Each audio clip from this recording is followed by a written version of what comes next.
حضور نبی رحمت صلی اللہ علیہ وسلم نے ارشاد فرمایا 4 اشخاص ایسے ہیں جن کو جنت میں جانے سے کوئی چیز نہیں روک سکتی، اور فرمایا اگر لوگوں کے سست پڑ جانے کا اندیشہ نہ ہو تو اے عمر میں تجھ کو کہوں کہ یہ بات گلیوں اور بازاروں میں لوگوں کو بتا دو۔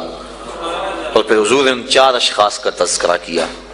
ایک وہ شخص جو والدین کے ساتھ حسن سلوک کرتا ہے، دوسرا وہ شخص جس کی اولاد زیادہ ہے ذرائع آمدنی تھوڑے ہیں لیکن وہ اپنی اولاد کے پیٹ میں لقمہ حرام نہیں جانے دیتا۔ جب ذرائع آمدنی زیادہ ہوں اور پھر حرام سے بچنا یہ بھی بہت بڑی سعادت ہے، لیکن جب ذرائع آمدنی بھی تھوڑے ہوں اور اولاد بھی زیادہ ہو تو پھر حرام سے بچنا یہ بڑا مشکل اور آزمائش کا مرحلہ ہوتا ہے۔ تو جو اس موقع میں رزق حرام سے بچا، قیامت کے دن حضور کے فرمان کے مطابق جنت میں جانے سے اسے کوئی شے نہیں روک سکتا۔ تیسرا وہ شخص کہ جس نے ایسی سچی توبہ کی کہ دوبارہ گناہ کی طرف جانا اتنا مشکل ہے جس طرح تھن سے نکلا ہوا دودھ دوبارہ اندر نہیں جا سکتا۔ اور چوتھی وہ عورت جس نے اپنی ساری محبتیں اپنے خامد پہ نچھاور کر دی اور اس حال میں مری کہ اس کا خامد اس پہ راضی تھا، اس کو جنت میں جانے سے کوئی چیز نہیں روک سکتی۔ اور ہم صحابہ کی زندگیاں دیکھتے ہیں، فجر کی نماز ہوتی ہے، ایک صحابی جلدی سے اٹھ کے چلے جاتے ہیں۔ ایک دن آقا کریم نے پوچھا کہ ابو درداء کیا بات ہے؟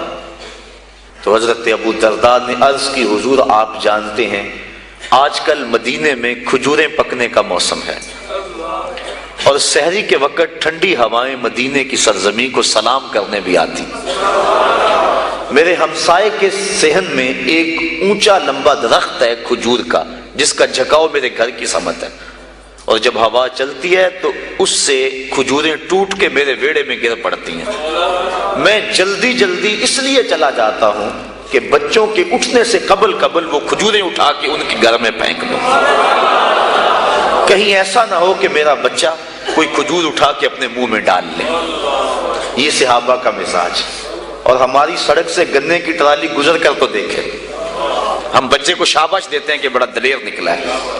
جس کو آج آپ حوصلہ افزائی کر رہے ہیں کل بڑا ہو کے ڈاکو بنے گا، کل بڑا ہو کے راہزن اور لٹیرا بنے گا۔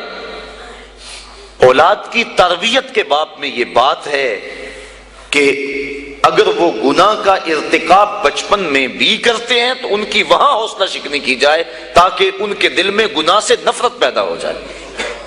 تو حضرت ابو درداء نے عرض کی حضور میں اس لیے جلدی چلا جاتا ہوں کہ ہمسائے کے گھر سے جو کھجور کا درخت ہماری سمت جھکا ہوا ہے اس کی کھجوریں جو گرتی ہیں میں ان کو اٹھا کے ان کے صحن میں پھینک دوں تاکہ کہ میرا بچہ وہ کھجور اپنے اندر نہ لے لے۔